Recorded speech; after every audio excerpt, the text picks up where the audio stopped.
This is why China and U.S. are in a big trade war. The U.S.-China war has multiple dimensions. One amongst them is the trade war. In today's video, we will bring you the most shocking news: the China-U.S. trade war, the biggest economic dispute in modern history. You won't believe this. Since January 2018, when U.S. President Donald Trump started imposing tariffs and other trade restrictions on China in an effort to pressure it into changing what the U.S. claims are long-standing unfair trade practices and intellectual property theft, there has been a growing economic rift between the two countries. The Trump administration said that these practices might be a factor in the trade imbalance between the United States and China, and that the Chinese government demands the transfer of American technology to China. The Trump administration was accused by the Chinese government of nationalist protectionism in reaction to U.S. trade policies, and retaliatory action was taken. After the trade war intensified through 2019, the two sides came to a tight Phase 1 deal in January 2020. It ended in December 2021, with China failing miserably to meet its targets for U.S. imports to China. The trade war had been universally viewed as a disaster by the time Trump's presidency had come to an end. Tariffs were maintained by his successor, Joe Biden. The China-U.S. trade war, the biggest economic dispute in modern history, was started by then-President Donald Trump over 5 years ago, with the goal of pressuring Beijing to stop its unfair trade practices and severing economic ties between the two countries. Less is known about how the trade war has affected China-U.S. economic relations, or whether it has been successful in dividing the two largest economies in the world, despite mounting evidence that the high tariffs have seriously hurt American consumers, manufacturing output, and employment without giving the country the leverage it sought over China. What has been perceived as a conflict over trade up to this point is evolving into a tech Cold War that has the potential to hurt billions of consumers throughout the world. China aspires to be the world's most significant economic force and technology innovator.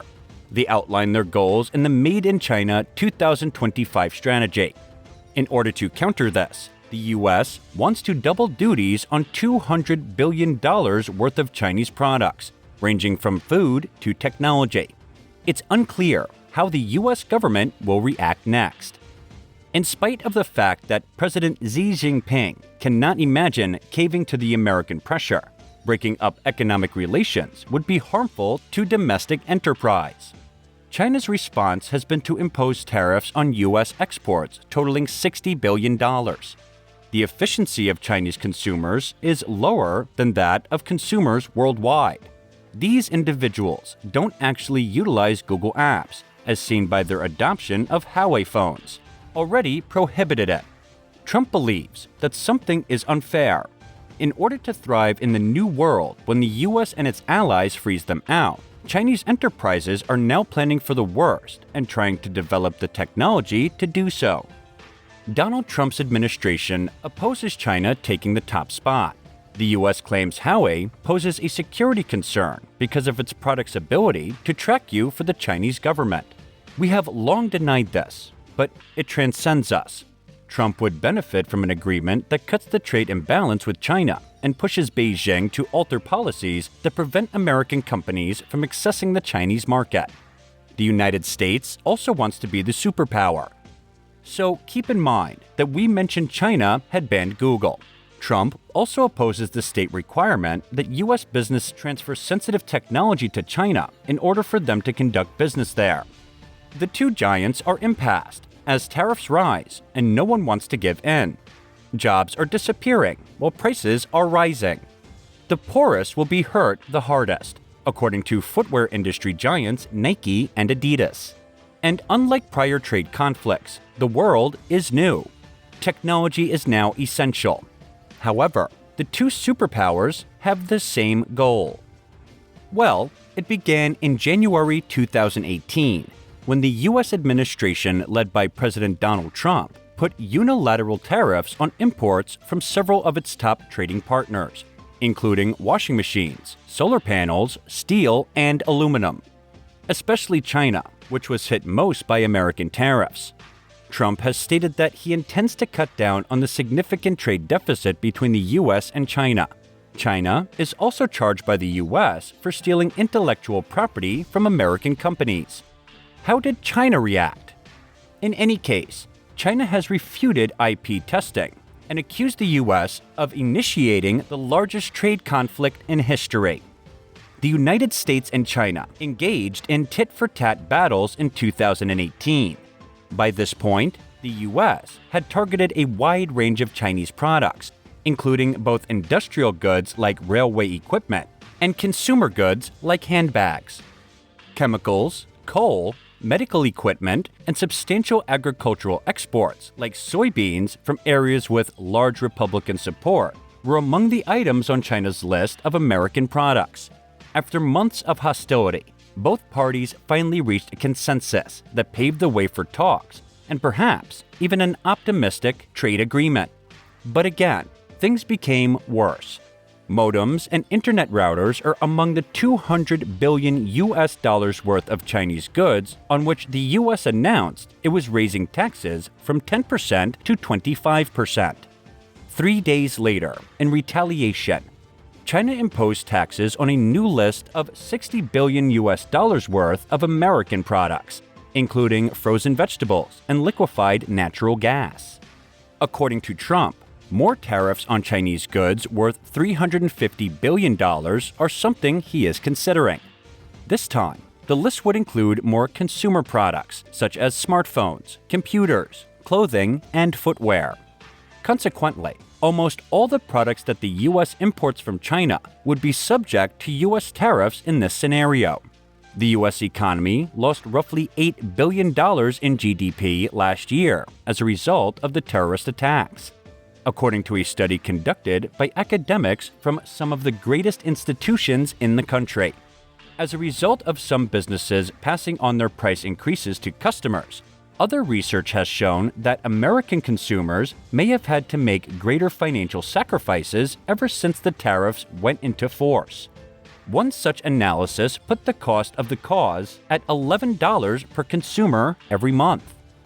In China, trade disagreements arise as the nation struggles to regulate a slowing economy, as well as other issues including high debt levels. For instance, American soybean farmers have been having trouble selling their products, and since China is no longer our biggest client, the market is blocked as a result of China's retaliations, which focus disproportionately on the American agricultural industry. Apple, a significant U.S. technology corporation, largely blamed the trade war for its reduced sales during the first 3 months of 2019. According to some estimations, if future tariff acts take place, Apple may need to raise the price of its iPhone XS by about $160. This is done to make up for the higher cost of the components, extra shipping from China. In the event that it doesn't, future earnings might suffer. The current escalation has caused significant losses in the value of financial markets across Asia, Europe, and the US. The nations that hold significant portions of these supply chains will be impacted by the full-fledged trade war, which will also have an impact on the global supply networks as a whole. Taiwan, Singapore, Malaysia, South Korea, and other Asian exporters will now be included in this. Singapore's second half of 2018 has already seen slower growth due to these economies' openness to trade, exposure to the global supply chain, and expansion of the vital manufacturing sector. This is mostly a result of the declining global demand for semiconductors and technological devices. The possibility of a worldwide economic shutdown and more economic uncertainty will not be advantageous for Singapore's open economy. Even if some goods imported from the U.S. and China may include components that are subject to lesser tariffs on whether these taxes will increase prices for consumers in Singapore. The presidents of the two countries are expected to meet next month, as negotiations between the parties are still ongoing. But according to other experts, the most recent disagreement shows that there are still large disparities. In addition, they asserted that the U.S.-China dispute goes beyond a simple trade dispute and exemplifies a struggle for supremacy between two superpowers with drastically different worldviews. They argued that this war might well continue and extend to other areas, such as the struggle for dominance in the crucial technology sector. To put it briefly, the U.S.-China battle may last for some time. Since the 1980s, Trump has argued for tariffs to close the U.S. trade deficit and support local manufacturing, claiming that the nation is being ripped off by its trading partners. Implementing tariffs became a key tenet of his presidential campaign. The majority of economists do not consider trade imbalances to be a serious issue for the American economy. Nearly all economists surveyed by the Associated Press and Reuters agreed that Trump's tariffs would be more detrimental to the American economy than beneficial, and other economists suggested finding alternative ways to resolve trade deficits with China. Since China's economic reforms began in the late 1970s, the amount of goods traded between the U.S. and China has increased quickly. Following China's admission to the World Trade Organization, or WTO, in 2001, trade growth intensified, with the U.S. and China emerging as each other's most significant trading partners. The U.S. has continually imported more commodities from China than it has exported to China. In 2017, the U.S. and China's bilateral goods trade deficit reached $375.6 billion. As of September 2022, the Biden administration still has not lifted the import tariffs imposed by the Trump administration. In order to safeguard U.S. economic and military assets, the Democratic government has really enacted a number of new export restrictions and U.S. investment bans for Chinese firms. After accusing 50 Chinese businesses, including telecom equipment manufacturer Huawei, in June 2021, the U.S. Department of Commerce expanded sanctions in October 2022. NVIDIA, Yangtze Memory Technologies, or YMTC, and Changzhi Memory Technologies, three chip manufacturers, were also subject to export restrictions. A wider range of Chinese businesses are now subject to sanctions, including, among others, the genomics firm BGI Genomics and drone manufacturer DJI. The new limitations only partially apply to South Korean telecom businesses doing business in the PRC. A closer examination of China-U.S. trade and investment relations leads one to believe that although the long-term repercussions of the trade war are still unknown, some minor adjustments to current commercial patterns may have resulted from it. Total U.S. imports from China fell from $38.27 billion in March 2018 to $32.95 billion in January 2020, before beginning a slow recovery. The steepest decline has been seen in U.S. imports of Chinese goods that were subject to the highest tariffs, which were primarily consumer goods, but also included a significant amount of intermediate products and capital goods. This pattern is generally in line with the findings of a recent study, which demonstrates that the pre-pandemic political and economic tensions between China and the United States, particularly those brought on by the trade war, have at least temporarily hampered bilateral trade relations. In addition, industries that are tightly linked to the Chinese market have been disproportionately impacted by these tensions. High supply chain integration industries with China, like auto components and IT hardware, were not only subject to higher duties, but the tariff increases also had a longer-lasting detrimental effect on U.S. imports from these industries. Consumers in both China and the U.S., as well as numerous producers, have suffered as a result of the U.S.-China trade disputes. Trade between the U.S. and China has decreased as a result of the tariffs, but the bilateral trade deficit has largely not changed. The recent escalation could considerably damage business and financial market mood, disrupt global supply chains, and jeopardize the anticipated recovery in the global economy in 2019. Although the impact on global growth is currently quite marginal, this could change in the future. In other words, even while total trade between China and the U.S. has been increasing, The tariffs may have had diverse effects on the two economies' various sectors, with the most heavily exposed ones suffering the greatest losses. Multinational corporations, or MNCs, may have increasingly moved production from China back to the United States, or to third countries, according to conjecture that was sparked by the trade war, in an effort to reduce their exposure to geopolitical and economic risks. Such a narrative seems to be supported by news reports about large tech businesses like Apple or Samsung shifting production from China to friendly nations. Recent MNC polls with China headquarters, however, present a more complex picture.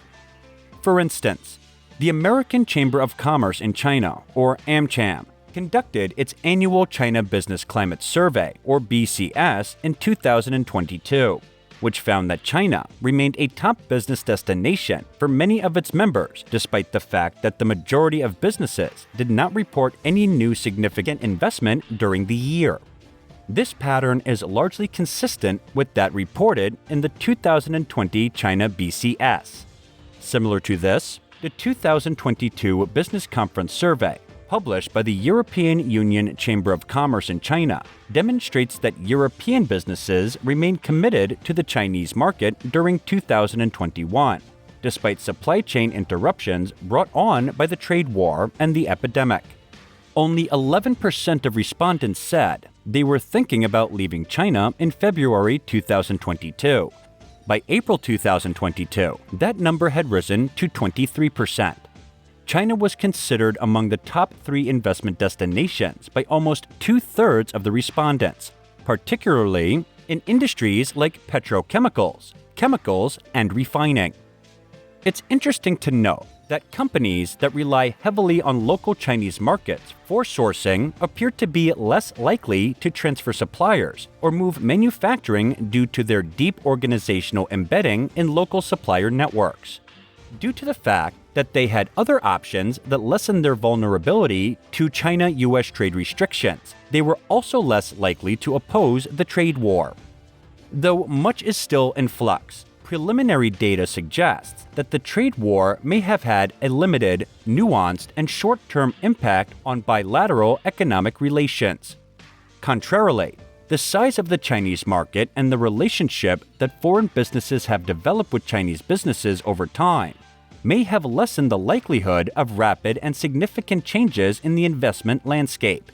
Even though China's position in East Asia and international supply chains will probably no longer look the same as it did in the past. We are seeing progressive restructuring of China-U.S. trade, investment, and supply chain interactions, with long-term repercussions still being seen. What, if any, detrimental effects did the U.S. tariffs on Chinese imports have on domestic Chinese economic activity? Did China's retaliatory tariffs, which in theory would have increased the price of commodities sourced from the U.S., have an impact on domestic manufacturing as well? The impact of this tariff war on the U.S. economy has been the subject of a sizable body of empirical research. According to the research, the tariff burden has almost entirely been transferred to U.S. prices. The tariffs have also had a negative impact on domestic investment, jobs, and consumption. That's all. Thank you for watching. If you want to see more videos like this, press the bell icon and do not forget to like and subscribe.